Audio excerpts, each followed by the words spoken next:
Buongiorno, buon pomeriggio, and buonasera to all of our Laziali around the world. This is the Biancocelesti broadcast. You are joined by myself, Sean McIntosh, and of course, our Canadian kid, Stephen K. Moore. Stephen, how are you? Doing well, Sean. How about yourself? Running on little sleep, and I don't know if it's because of the way that Lazio is performing or it's the newborn that I've got, but the combination of the two makes for a lot of sleepless nights right now. Absolutely, yes. So, look, we've got a ton to cover, good, bad, ugly. There's a lot to chat about, but before we get into the recent performances, the state of affairs, let's talk about something that, we've been looking forward to, and that's obviously Champions League, getting out of the group, which Lazio was able to accomplish, a huge check mark in terms of their goals for this season. But, that next match in February is a pretty big one. We've got Bayern Munich. And so before we talk about anything moving forward and the challenges, let's just get your thoughts, Stephen. When you saw that happen and you saw that draw, what were you feeling? It was kind of a mixed kind of emotions. Obviously, like we're playing one of the better teams. Like we were drawn against, I think our potential opponents were either like Real Madrid, Man City, Chelsea, PSG, Liverpool, Bayern Munich. We're going to be facing a top side, so it's kind of just which one we wanted to play and which one we were going to be drawn with. I'm kind of fond of the tweet that you put out at when the draw kind of happened and after we saw everything, where it's by like, if we're going to face one of these teams, we need to beat the best to prove ourselves. So I think facing Bayern Munich is probably kind of the best option. I know some people wouldn't have liked it because they want to see Lazio progress, and obviously at the end of the day, we all hope that it's going to happen no matter what opponent they face. But realistically, we're facing top sides with quality depth. Each team has kind of like a full starting 11. They have extra players they can put on if someone is injured or missing from a match, right? So each one of these teams is going to be different to face against, but it was definitely going to be good to kind of face the best team possible, like you said in that tweet.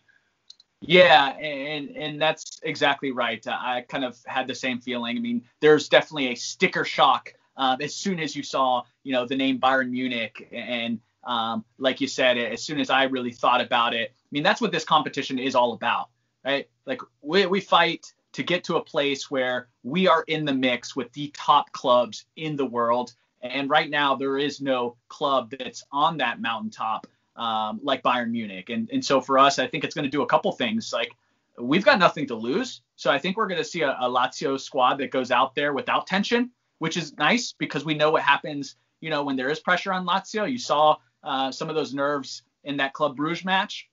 We've seen it in the past. I mean, there's nothing to hold back here, right? If we get pounded in this match, like that's what probably everybody expects. Only thing I ask for is we don't lose 7-1, but outside of that, let's gives us an opportunity to shock the world. Also showcase our brand of football, which we haven't seen in a while. But there's going to be all eyes on this match. So I'm excited about it. Was certainly nervous. I mean, of all those clubs, I think Real Madrid would have been a nice one too, just because they do have that huge brand and they're not performing quite at their peak. But look, got to beat the best if you want to be the best. And so we know there's a lot of crazy things happening. And so nothing crazier than Lazio, upsetting Bayern Munich. And let's see if we're able to do it. So I am excited about that. I'm curious, though. What would you give our percentage of advancing if you had to put a number on it? Yeah, I was giving this one a thought, and honestly, like I'd like to be like, 50-50, we'll take them by surprise kind of thing, but I don't think Bayern Munich's going to be one of those teams that we can take by surprise. I don't think it's going to be one of those upsets that are going to happen, although I'd like to say it would. I'm looking at like a realistic measure, like maybe a 25% max.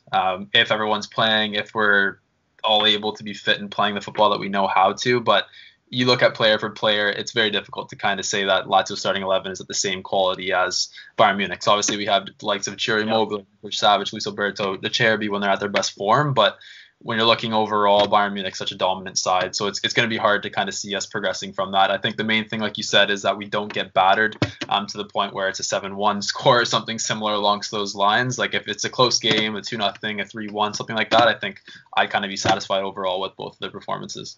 Yeah, I have our odds in that same range. I had it between 20 to 25%, and that's just given a little bit of the current way that we are playing, obviously knowing what Bayern's capable of doing. But they're 20-25% against a team like Bayern it's not completely dismissive, but it's going to take us putting everything together. I think there is absolutely a world in which we can win. It's just going to take a lot of things happening right.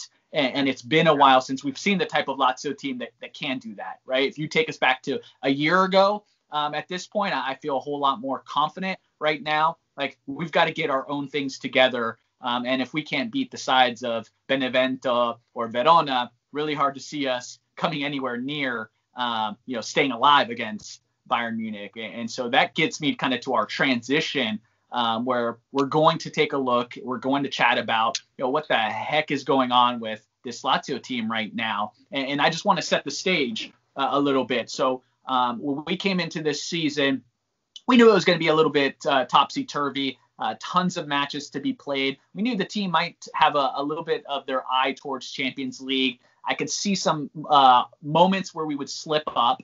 But when we looked at the fixture list, we saw this window of 4 to 5 matches as the opportunity to get back in there, to certainly see ourselves, if not near the top of the table, in that top 4 European places. So we saw some slip-ups early, a loss to Atalanta, completely acceptable, right? But this string of matches was supposed to be where we kind of put it together and got those easy wins. And instead, out of a possible 12 points, we've seen 4 points. Since that massive 3-1 win against Zenit, we've seen ourselves obviously lose to clubs we shouldn't be losing to. A 3-1 loss to Udinese, narrowly being out a Spezia club that, in all honesty, outplayed us. Saw a loss to Verona and then a draw to Benevento. And sandwiched in between that were 2 draws in Champions League. Now, one of those was to Dortmund, which is a good result. But a match where, the second half of that game saw us completely outplaying them to a point where we should have won. And then a Club Brugge, which, again, a draw was enough, but like many Laziali, put us all in a place where, my heart was barely functioning after that match. And we were one, crossbar away from being eliminated. And so I say all that because there's a lot to discuss, a lot of frustration right now. We're going to call this segment our therapy session. So Laziali, sit back, kick your feet up, join us for a little bit of therapy because we need it. But the first thing I'm going to ask you, Steven, 3 words or less. Give me 3 words to describe this Lazio club right now. Recent string of forms, I say lacking in identity. I think, honestly, compared to what we've seen from last season, I think, honestly, since the restart of last season, we haven't really been playing like ourselves, whether it be the tactics aren't working or the teams are figuring out what we're doing. It just doesn't seem like we have that game plan anymore. It seems like in the final minutes, if we're drawing or losing a game, we're looking for that extra goal. We're throwing on maybe another attacker, if that, just hitting long balls up forward, trying to break the play and hopefully just get a scrappy goal in and kind of secure the 3 points. Obviously, sometimes you have to do that. You see the likes of Juventus or someone like that who are the top teams who've done it in the past and need to do that to get results sometimes. But when you're doing it every single game, and especially against lower tier sides, it's a little shaky and it's quite worrisome, especially when we're going to be playing the likes of Bayern Munich, who are 10 times better, if not even more than like a Benevento, something like that. So I think lacking in identity kind of describes what I'm kind of feeling right now. Absolutely. My words are going to be BMW, Fiat, and so right now I look at us as having all the skills, the beauty, nice, sexy BMW car. Won't go as far as saying Ferrari, like Latito said a couple seasons ago, but we've got a nice BMW. Unfortunately, in the inside, it's being powered by a Fiat engine. I don't know if it's lack of heart. I don't know if it's the parts, right? The parts just missing. It's the wrong engine in this nice vehicle.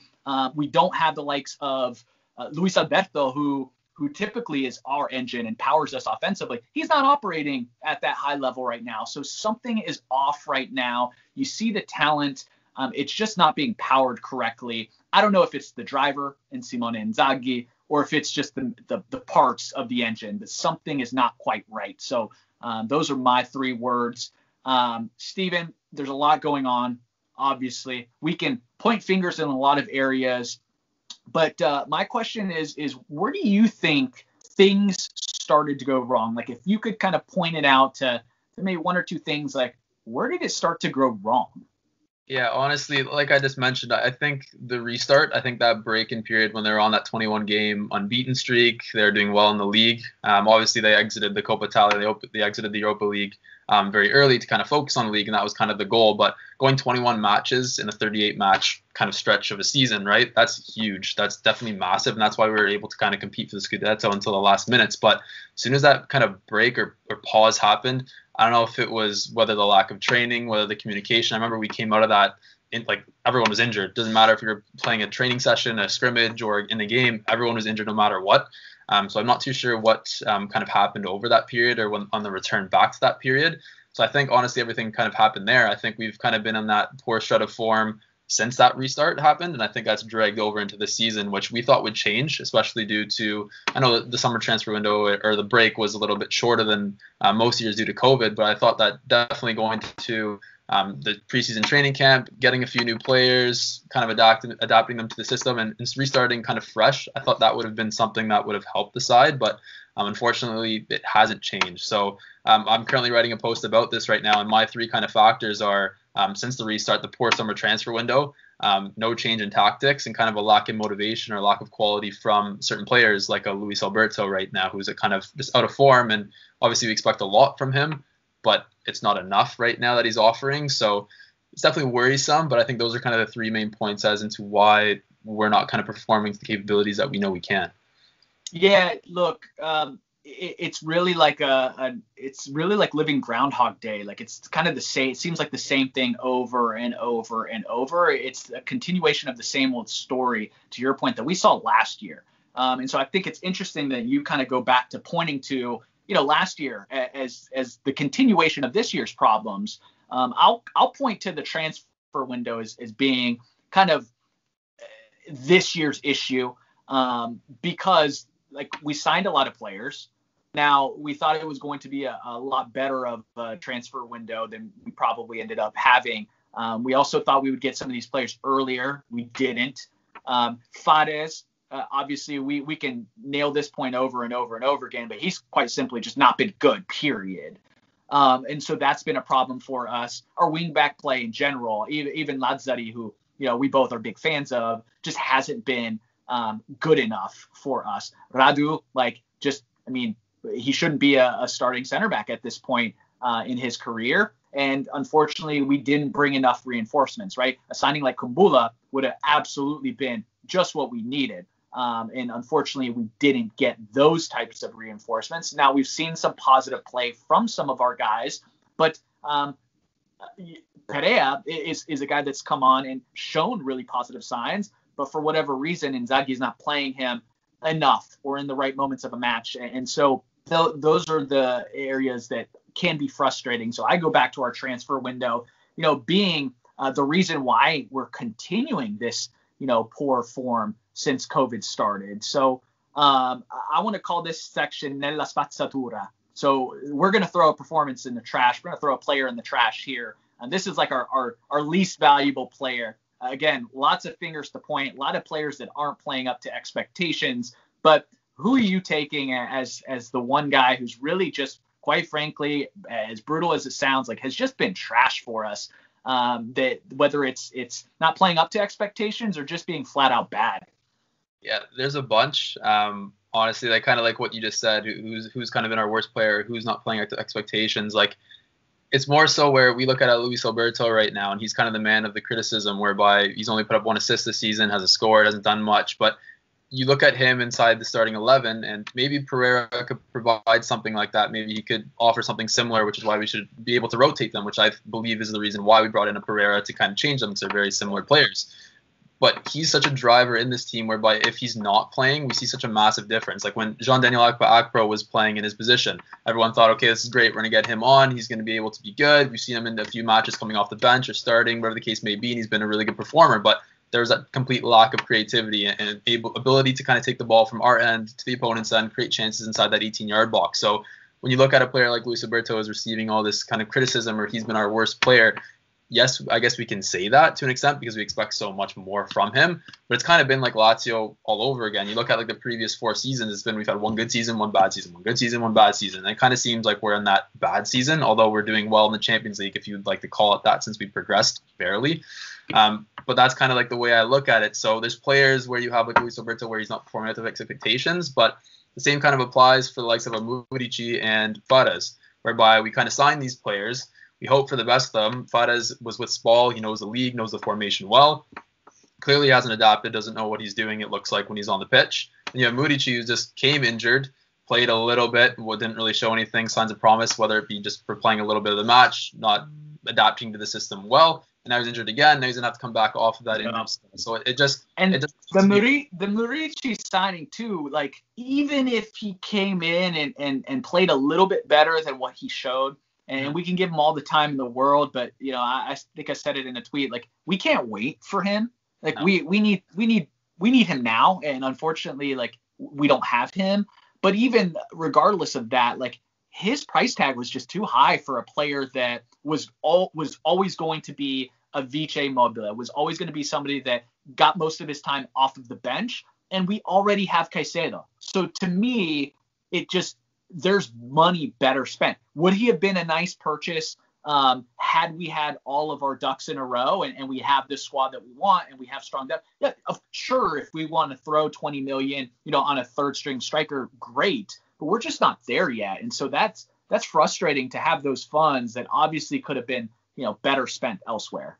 Yeah, definitely. And like you said, I kind of see the Murici signing as this was a kind of a way for Inzaghi to switch tactics up, to play instead of a 3-5-1-1, go to a 3-5-2, or kind of sub them out for different competitions, whether it be the Coppa Italia, whether it be Serie A, whether it be the Champions League. Obviously, you have Correa and Immobile, and you have Caicedo as that third string striker who's been very good for us when in the moments that we need him to kind of step up and score those kind of key goals. But kind of having that Murici into the team allows us to switch the formation, to switch the play. We're playing right now like I hope that we would by sending in a lot of crosses. The issue is the crosses haven't been good from either Lazio, Marusic, or Fares, and we don't have Murici in there to head those balls in. So whether it be the play scoring like kind of like a wonder goal like he did off that cross from Milinkovic-Savic, we don't have anyone who scores off of our head. Like you have Milinkovic-Savic, maybe scores off a corner or something like that when he's making deep runs into the box. But apart from that, we don't score off of set pieces, off of corners and stuff like that enough to even be doing what we're doing right now. So the tactics are like a little bit changing where we're throwing crosses in, but Murici's not even there for this kind of tactical change. So it makes sense right now. Yeah. So because you mentioned Luis Alberto, as your player that, is greatly underperforming, we're going to go to this segment I want to call fair or not fair. And the first player on this list, perfectly enough, is Luis Alberto. Obviously you gave us your answer, but is the criticism he's getting, is that fair or unfair to you? Apart from his kind of plane rant where he needlessly kind of put that comment out and that statement out there about the plane not paying the players and stuff like that, if he didn't have done that, I think the situation would be a lot different. But now that he's done that and basically requested that he be paid and that kind of, look at me, I've signed this new contract till 2025, he should be performing a lot better. So I think this criticism of him is fair. That doesn't say that like other players haven't kind of been up to standards. Like another two players that I forgot to mention there were Strakosha, where he's been a starting goalie for the past 4 years. Where has he been? What's he been doing? I know COVID affected him, but he's been back. And to get your position taken from a 38-year-old, like it just doesn't seem quite right. So there's different. A 38-year-old, mind you, who at least on from my eyes has not been playing well enough to warrant completely benching and going away from Strakosha. Like, I would understand if Peperena was absolutely putting together performances, but he's looked absolutely shaky and has given up goals. So I don't know what's going on with Strakosha on that front. But I agree with you on the Luis Alberto piece, and I think it's a really good point you made that you got to look at the totality of the picture. And unfortunately, he did bring unnecessary drama to the club, which is never a good thing. And I don't know if that's the reason why he's playing poorly, but, it's certainly not going to help. And so I think it's fair to criticize him. He was paid. He's got a good contract with Lazio, and he's one of our veterans. You got to ask more from him. And it's funny because I got into a really good back and forth with our good buddy Jerry Mancini, everybody's favorite Laziale. But he seems to think, his opinion is that it's probably unfair criticism for Luis Alberto, and that's why I wanted to bring up this topic and get your feedback, because I believe it's fair criticism for him. My eyes are telling me that he's not playing this, and the stats back it up. I mean, his assist numbers are absolutely atrocious. Milinkovic-Savic right now is our creator and assist man in the midfield, and we know he's having to do a whole lot more on the defensive side of things. But then you look at his pass ratio. It's at its lowest. I think it's like 79.9 or 79.5. It's at its lowest since his first season with Lazio. And so we know his match ratings, which you can throw those out the window, and I know it can be trivial, but it lines up with what I'm seeing. And his match rating is at its poorest since his first year. We know he struggled in that first season. So I think there's a lot of evidence to back up the fact that we just don't see the Luis Alberto that we're used to seeing. And because we have such high standards for him, I think it's fair to criticize him right now. Next one, Inzaghi. Fair or not fair to criticize him right now? Same situation, definitely fair. Well, like we've said, it just hasn't been right, whether it be the late substitutions, whether it be the starting 11s that are off, whether it be the not enough change in tactics, squad rotation. I think it's been a little bit of a mishap on his end. Obviously, I don't know. It kind of seemed like that playing rift kind of just created an even bigger rift between the kind of management, whether it be the Tade and Lotito side and the Peruzzi and the Inzaghi side. We almost saw Peruzzi leave the club because he sided with Inzaghi instead of Lotito and Tade over that decision, right? So you see something like that where it's tearing up the club a little bit, and especially when we're not getting these results, we're not playing well, it kind of adds to that factor. So I think the criticism for him is fair. I think he's definitely got to manage this team a lot better, and especially because he did, although it's not the best reinforcements, I know we talked about the summer transfer window a lot and that it could have been so much better. I think he has those reinforcements compared to last year, where it's kind of like the quality depth that we need, but it's not enough to kind of compete against the likes of Bayern Munich or compete on both fronts in Serie A and Champions League still, but he definitely has to just do better with the squad that he has available to him. Yeah, so my next and last one is going squad in whole, like the Lazio team as a whole, if it's fair or not fair right now for them to be receiving heavy criticism. I'm going to answer this first, and I'm going to lump in my answer for Simone Inzaghi in this. And this was really tough because I go back and forth personally, and we know Simone Inzaghi, and we know his strengths, we know his weaknesses, still a young manager, still a lot to learn. I get frustrated with, the lack of tactical changing, his lack of using the squad that we do have. But I'll say this, as far as the team and Inzaghi, we know this year has been insane with COVID. When I look around all of the major leagues across Europe, we're seeing clubs struggling with this game in and game out, playing every 3 days. We see the likes of Manchester City, all the depth in the world, struggling, mid-table right now. Borussia Dortmund had to fire their coach. Got a roster full of talent. Real Madrid is struggling right now in the league, struggling barely. We thought we were going to see Barcelona struggling, the likes of Messi not playing well. We're talking about clubs that have signed player after player after player. Juventus right now, certainly struggling. And so I'm going to give a little bit of a pass right now because our reinforcements weren't good enough. Inzaghi does see these guys every single day, and he must be seeing something. I want him to just throw these guys out there because there's nothing quite like a game scenario. You may see something in practice, and I understand that, but sometimes you just got to give guys game situations. So I'm going to say unfair right now, but I am teetering towards that fair. We've got big things ahead of us in a couple big matches to fix things.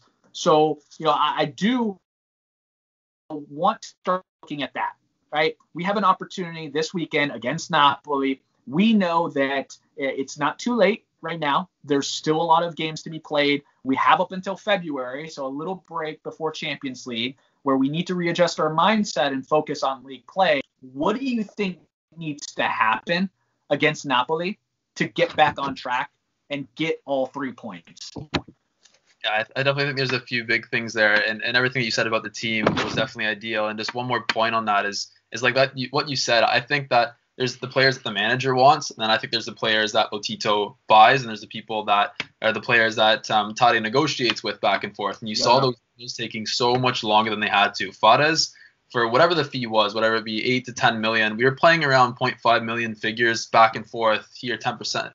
That shouldn't be happening. It shouldn't take a month to sign a player like Mohamed Fares. If we were signing the likes of a Messi, absolutely, I understand that. But you see clubs bringing in players for so much more, so much quicker. So we can say that Tade and Lotito have been excellent, and they have to a certain extent. But you look at all their downfalls, and it's starting to weigh the scale the opposite direction a little bit. Absolutely. It's a little bit of an issue, I feel, especially with that. So definitely if I'm the manager and I'm saying I want Kumbula, I want Murici, and it takes a month, 2 months to get Murici, and we don't even get Kumbula, he goes to Roma, our rivals, in the last minute. That kind of puts it on him, right? Like we see talks that he might be even leaving the club this summer, and he might not be wanting to sign this new contract extension. Like things like that all play into this. So I definitely think that needs to be taken under consideration too. So I can kind of weigh on the fair side. I'm kind of in between. Like sometimes I love Inzaghi, sometimes me and my nono are yelling at him every second of the game because it's like, what are you doing, right? So kind of falls into that. But to talk about the Napoli game, I think a few different things need to happen. Obviously, we need to come out with our starting 11, play like the best that we know how to, try to find that form, whether it be if we have to bench these players, bench the players and start someone like a Pereira ahead of a Luis Alberto, for example. But you have these certain key players like a Milinkovic, like a Immobile, who we're relying on so much. So if one of these players, we said it from the very get-go, if they don't have a good game, we're going to struggle. But against the Napoli side, missing their front three attackers, who usually are playing the Mertens, Insigne, and Osimhen, they're kind of got their second string of players on. So this is kind of our advantage to beat Napoli. I think when we look at the stats, I think in our last 11 games or something like that, we've only beat once. So Napoli's kind of like our team that is so difficult to beat. And I don't know what it may be, but you look at the games over the years and stuff like that, it just seems like we cannot beat Napoli no matter what. Look at like tactical changes and stuff like that. I think passing back needlessly needs to stop. I don't know if it's whether the change of goalkeepers where Inzaghi feels more comfortable to do this type of thing with Reina in goal. But if you count the back passes that are just going to Reina for no reason, and it's even resulted in goals, like you saw the Radu mistake where you could have just easily hit it up the field with a left foot, passes it back and turns the opposite way. Stuff like that just needs to stop. We need to be more forward thinking, get back to our counter-attacking style of play, our fast approaches, and kind of be that threat to deal with that we have been for the past year or 3 years, whatever the case you'd like to say. But we're not seeing that enough right now. So something definitely needs to change, and hopefully it kind of picks up within the Napoli and Milan games before the break. Yeah, you mentioned our counter pressing. I think that's one of the biggest keys for us. Like we got to get back to just that deadly lethal counterattack.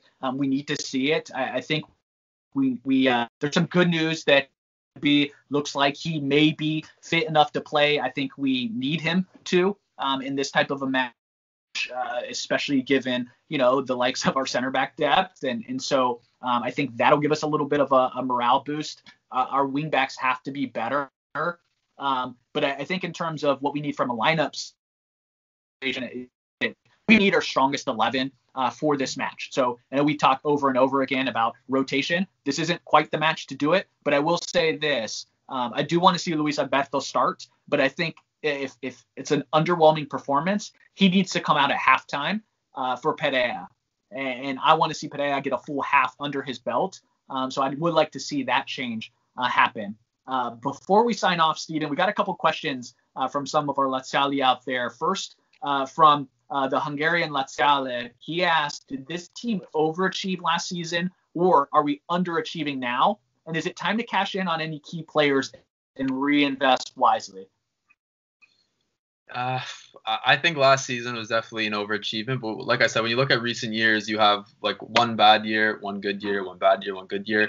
I think last year was one of those good years, and it was an exceptional, highly good year when you look at our stats and what we were able to do, and the amount of goals Immobile was able to score, and the amount of assists Milinkovic and Luis Alberto were able to provide. That was kind of our ideal season. If we were able to play like that every single year, there's no reason in my mind that we couldn't win a Scudetto within the next 3 seasons. But it's that consistency that we're kind of lacking on right now. And whether it be due to a lack of tactical changes, whether it be the quality depth, whatever the case may be, I think This year we're kind of playing like we should with the starting 11 we have, not the results. I think that the results we should definitely be securing better results and playing a lot better. But last season I think was definitely an overachievement in my eyes. Yeah, I look at it as an underachievement this year. For me, the biggest thing, and to his question about reinvesting and selling guys off, I think there's a mentality issue right now where they're certainly complacent. Like, this squad has been together for a number of years with the goal of getting back to Champions League. And so they rallied around that, and that allowed them to accomplish something really great. Unfortunately, I think they saw it as a job done. And so while they are fighting in Champions League, because that's what they wake up for, it doesn't seem like they understand that this could be one and done for us. And so what I think we need to do as a club is, yes, sell some of these players to, I think the key word here is reinvest wisely. Like, we need to reinvest in new players and do so wisely, because if this group is satisfied, we as a club can't be. If unfortunately, if it takes, we've got to sell. Last question, say that. Who else do you think that we should sell? Whether the likes of, obviously Immobile is not going anywhere. I can't see him going. And he's the one that we see every single day fighting and performing. So look, I think Luis Alberto right now is the guy. I mean, he obviously has a ton of value. He is unhappy with the club. We know that Lazio is always willing to sell a player that doesn't want to be here. And not that he completely is we've crossed that line yet, but his value is still really high. And last thing we want to do is hang on to him and see that continuous dip in form where we're not able to get the transfer fee we want. So for me, he would be the first guy that needs to go. And then, as long as Milinkovic-Savic is fighting for the club, but look, we know he's still very attractive to big teams out there. And if we have to sell both of those two guys, we know we're going to bring in a fair amount of value to really enforce this squad. Like, I'd hate to lose them, but I think we can really, really build up in selling those two. Aria Wan wants to know, do you think that Inzaghi will stop being stubborn, start experimenting with optional tactics and squad rotation? And then his two-part question, where do you think we finish at the end of the season? Oof, okay, I'll tackle the first part if you want to tackle the second part. Yeah. I think that he is stubborn. We've seen him be, it's kind of like you said, Groundhog Day. It's the same thing over and over again. He's going to run that until it eventually stops or he gets the cut from Lotito. And I think that at this rate, with nothing changing, I think it's the latter that's going to happen eventually. And I know people don't want to see Inzaghi leave. We want to see him be like an Sir Alex Ferguson at Manchester United. We want to see that happen. Obviously, I think every Lazio does. He's kind of lived and died by the club right now. So I'd like to see him stay, but if things don't change, he's going to probably have to leave and move on. And whatever manager comes on next to kind of replace him, hopefully it's along the same lines of a Laziale and he's able to bring the same mentality that Inzaghi has to this club. But he's got to stop being stubborn. He's got to switch things up, whether it be switch to a 4-man back line, whether it be whatever the case may be. There's so many different things that can just change, just small little tweaks. And obviously having financial backing and the support from Lotito to buy players that he wants to fit his formation are definitely ideal. But obviously I don't think Lotito's going to be changing his mind or his aspect of doing things too soon. So I think if it's him or Lotito or Inzaghi that goes, I think it would be Inzaghi obviously first. So I think that's my opinion on that one. Yeah, and to answer his question of where I see Lazio ending their season, going into this year, I have them as falling just outside of a top 4 spot. Unfortunately, I did see Milan as fortifying their squad. I saw Napoli as being a team that also got into the top 4, and not to pat myself on the back, but both of those teams look to be much better than Lazio right now. And certainly both the two teams that we're going to be facing here. So look, I still feel that way. I see us finishing in Europa League spots, which will be, very disappointing. It's going to be tough. I don't know that we keep the likes of Alberto and Milinkovic-Savic another season, when they go from playing in Champions League to now going back to Europa League. So that's where I see us finishing. Again, there's still a lot to play for. I think everything changes these next two matches. I think if we come out of Napoli, we saw it last year. All it took was a massive turnaround against Atalanta, and we were able to change our entire season. So it starts with Napoli. It starts with Milan after. And if we can secure 6 points from those two matches, then anything's possible. So thank you, Steven. I know we had a lot to discuss. Thank you for the questions. As always, sempre Forza Lazio. And we will certainly be reconvening after these big matches to hopefully have a little bit more positive things to say about the club.